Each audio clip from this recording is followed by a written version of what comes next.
ይህ ማራኪ ገጾች የመጽሐፍት ወዳጆች ቤት ነው።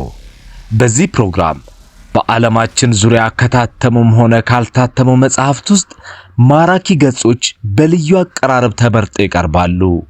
እንዲሁም ከተለያዩ ማህበራዊ ሚዲያ የተገኙ ቅንጭብ አዝናኝና ቁም ነገር አዘል ታሪኮች በልዩነት ይተረካሉ።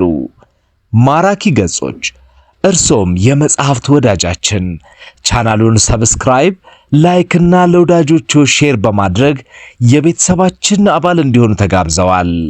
ማራኪ ገጾች ለዕለቱ ከተመራረጡ ታሪኮች ጋር ገጾቹን አብረው ይግለጡ። መልካም ቆይታ።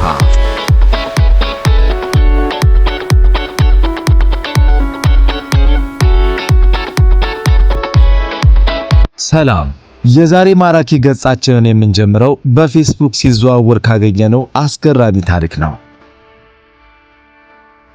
ደብረ ሲናን እንዳታሳልፈኝ ይላሉ አንድ እናት ወደ ደሴ እየሄዱ ደጋግመው ደብረ ሲናን እንዳታሳልፈኝ። ትንሽ እንደሄዱ ደረስን ደብረ ሲና ሲሉ ረዳቱ ወይ ማማ አለፍኑ እኮ በጩኸት መኪናውን ያናጉታል። አዙረው ደብረ ሲና መልሰኝ። ተሳፋሪው ሁሉ የሴትዮዋን ሁኔታ አይቶ በረዳቱ መዘናጋት ተበሳጭቶ በቃ መልሳቸው ይባልና ይዞራሉ። እማማ ደርሷል ደብረ ሲና። ደረስን? አዎ። ይሄ ነው ደብረ ሲና? አዎ። መሐረባቸውን ፈተው መድኃኒት ውጠው ቁጭ አሉ። እማማ ይውረዱ እንጂ። አሃ ለምን? በልዳውን ለምን ይውረዱ እንጂ? ልጄ መድኃኒትሽን ደብረ ሲና ላይ ዋጪ ብላይ ነው። በልዳውን ብለው ቁጭ አሉ።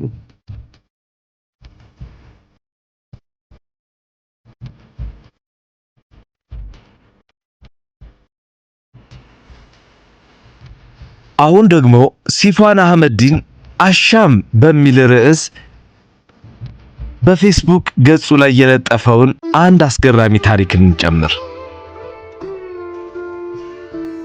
አባት የመጀመሪያም የመጨረሻም የሆነ ብቸኛ ልጁን ሊድር ድል ያለ ሰርግ ደግሶ ዘመድ አዝማድና ወዳጆቹን ጠርቶ የምሳ ግብዣውን እየተዘዋወረ ይመለከታል። ማን ቀረ ማን መጣ የሚለውን በትኩረት እየተመለከተ ሳለ የቅርብ ጎረቤቱን ከእይታው ያጠዋል። ግራ በመጋባት እየተዘዋወረ ቢመለከትም ጎረቤቱንም ሆነ የጎረቤቱን ልጆች ሊያይ አልቻለም። የልብ ወዳጄ በዛሬ ቀን እንዴት ከጎኔ ይጠፋል እያለ በንዴት ስሜት በመፍሰልሰል ላይ ሳለ ድንገት የጎረቤቱ ልጅ ብቅ አለና በፍጥነት ትንሽ ምግብ ቀማምሶ ትቶት ወጣ። ይህንን ትዕይንት የተመለከተው ደጋሽ በንዴት ተብከነከነ። የአባቱ በደስታው ጊዜ አለመገኘት ሳያንሰው ልጁ መጥቶ በምግቡ አላግጦ መውጣቱ ይበልጥ አበሳጨው። በዚህ መሃል የሙሽራው አጃቢዎች ሙሽራውን ይዘው ወደ ሙሽሪት ቤት ጉዞ ሊጀምሩ መኪናቸውን ማንቀሳቀስ ሲጀምሩ ምግቡን ቀማምሶ በፍጥነት የወጣው የጎረቤቱ ልጅ ሙሽራውን ለማጀብ ከግቢው መኪናውን ይዞ ይወጣል። አባት ተበሳጨ። ንዴቱን መቆጣጠር ቢያቅተው በቁጣ መንፈስ ተሞልቶ ወደ ጎረቤቱ ልጅ በመሄድ አባትህ ጎረቤቴ ሆኖ ደስታዬ ላይ አልተገኘም፣ ታላላቅ ወንድሞችህም እንደዚያው። ታዲያ አንተ ምን አስበህ ነው በምግቡ አላግጠህ ትተህ የወጣኸው? አንሶ አሁን ተመለስ፣ ያንተን አጃቢነት አንፈልግም ብሎ መለሰው። ልጁም ቤቱ ገባ። ሰርገኛዎችም ሙሽራውን ይዘው ወደ ሙሽሪት ቤት አቀኑ። በመጨረሻም አጃቢዎች ሙሽሮችን ይዘው ወደ ቤት በመግባት የደስታቸው ተካፋይ ከሆኑ በኋላ ቀኑ ሲጨልም ሁሉም ነገር ተበታትኖ ሰርግ ቤቱ በሙሽሪትና በሙሽራው ጭር አለ። አባት አሁንም በጎረቤቶቹ ንዴት እየተብሰለሰለ ነው። ድንገት ከመሸ ያለ ወትሮው የጎረቤቱ ግቢ ተከፈተ። የሙሽራው አባት እየተመለከተ ነው። የጎረቤቱ ልጆች በትከሻቸው አንዳች ነገር ተሸክመው ከቤታቸው ሲወጡም ተመለከተ። ፍጹም ዝግታና እርጋታ በሚስተዋልበት እርምጃ ልጆቹ ይራመዱ ጀመረ። የሙሽራው አባት ጠጋለና ምንድነው? ማንን የተሸከማችሁት? ሲልም ጠየቃቸው። አባታችን ጧት ሞቶ ነው። ሲሞትም በሱ ለቅሶ ምክንያት ያንተ ደስታ እንዳይስተጓጎል መሞቱን ከሰርግህ በፊት ለማንም እንዳንናገርና ድምፅ አውጥተን እንዳናለቅስ ተናዞልን ነበር። ለዛ ነው ድግሱ ላይ መገኘት ያልቻልነው በማለት አባታቸውን የተሸከሙት ልጆች ጉዳያቸውን አስረዱ። ደጋሽ ተጸጸተ። እኔ በሱ ቦታ ብሆን ይህንን የማድረግ አቅም አይኖረኝም ነበር ሲል በቁጭት እንባ ያነባ ጀመር። በሕይወታችን ችላ ያሉ እየመሰሉ በቁስላቸው ደስታችንን ላለማበላሸት ሲሉ ከአካባቢያችን የሚርቁ ሰዎች አሉና ልብ ያለው ልብ ይበል።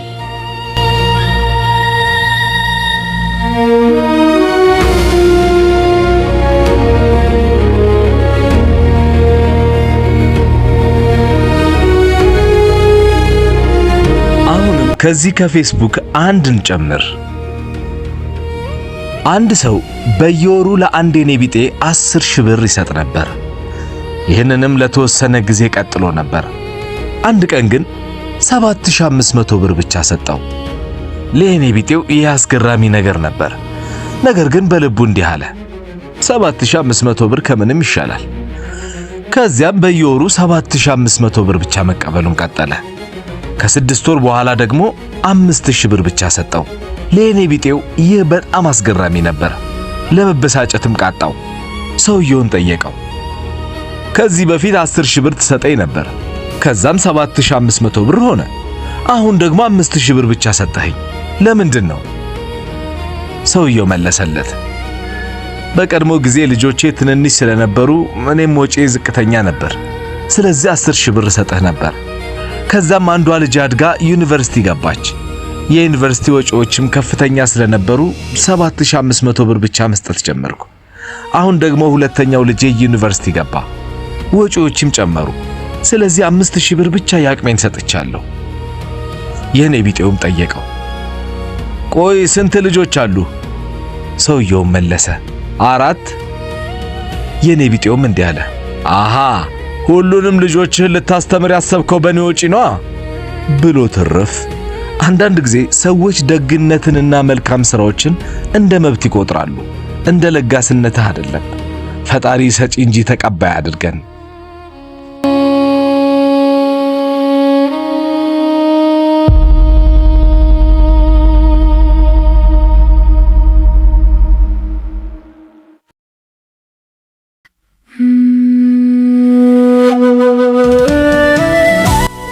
አሁን ሚካኤል አዝመራው በጻፈው መጣጥፍ ማሳረጊያችንን እንወስዳለን።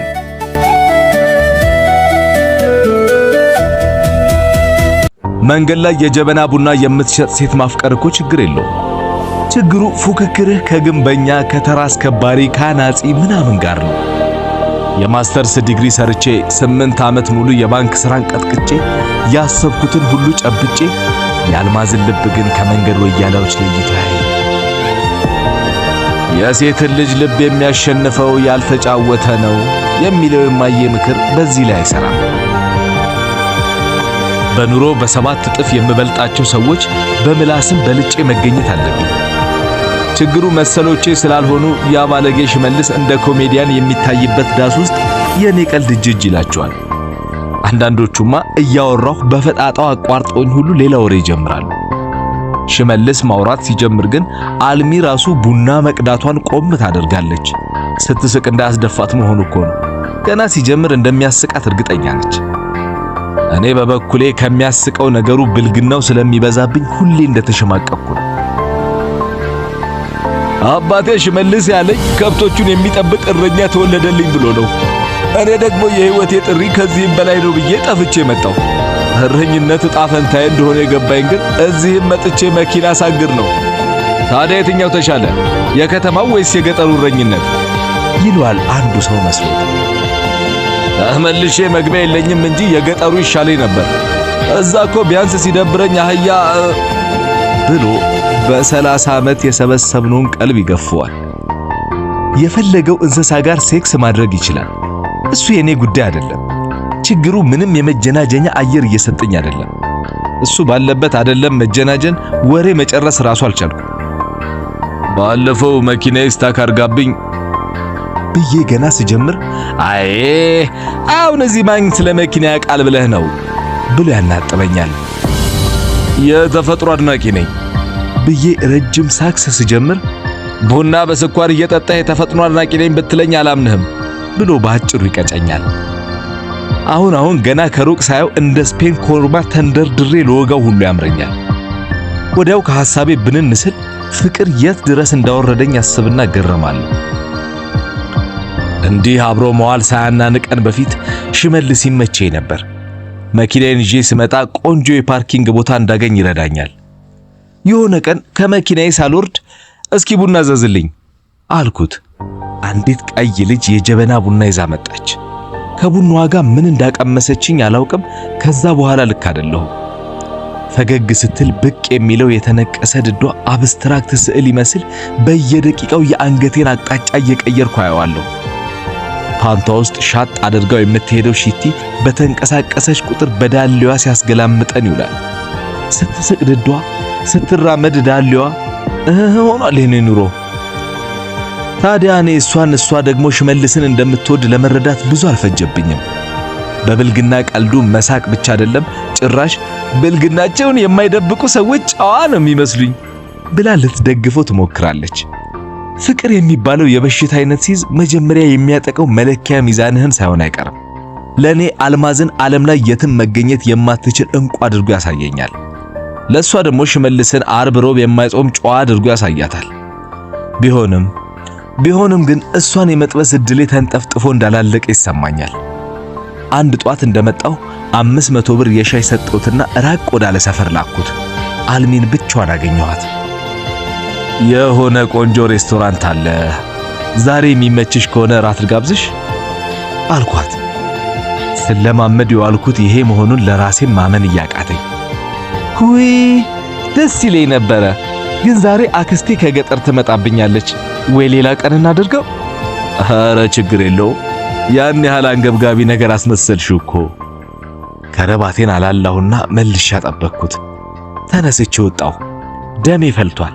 ውስጥ ያላመናትም። ሽመልስ እንደመጣ ዛሬ የት ነህ? ከስራ ስወጣ ለምን አንድ ሁለት አንልም አልኩት። ውይ በጣም ደስ ይለኝ ነበር፣ ግን ዝናቡን እንደምመጣ ቃል ገብቼለታለሁ አለ የሰጠሁትን ብር አገላብጦ እያየ። አያውቅም ብሎ ስም እየፈጠረ እንደሆነ ገብቶኛል።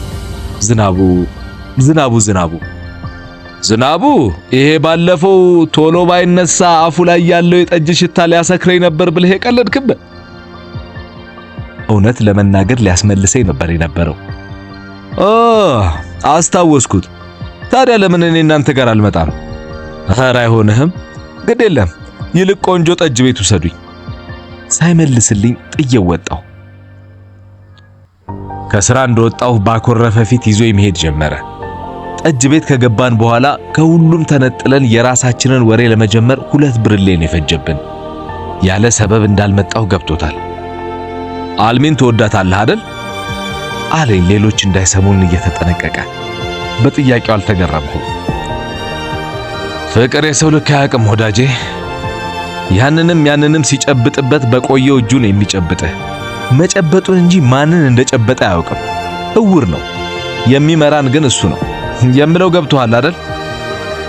ይሄ ቢገባኝ የመኪና እረኛ ሆኜ ቀር ነበር ብለህ ነው ልልህ የፈለግኩት።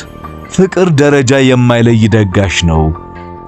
የመኪና ባለቤት ከመኪናው እረኛ ጋር ጠጅ ያስጠጣል ነው። ፈገግ አለ።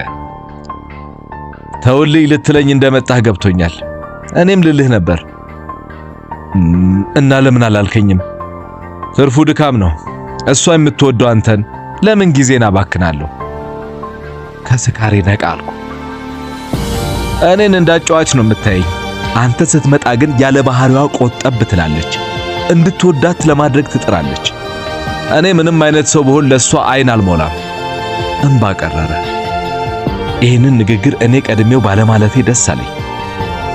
ይገባኛል ስሜትህ አልኩት፣ ውስጤ እየተፍነከነከ።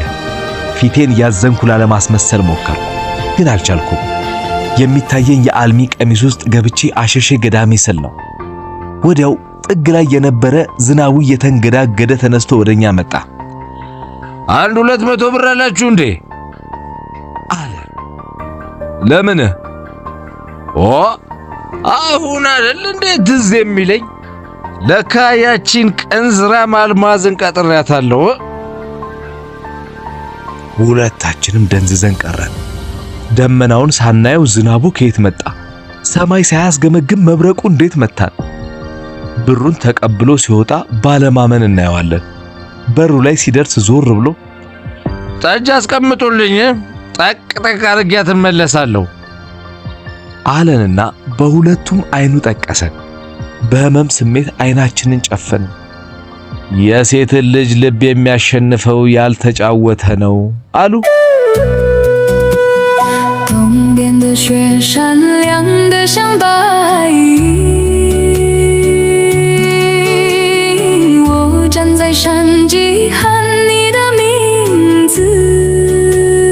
የዛሬውን አበቃል።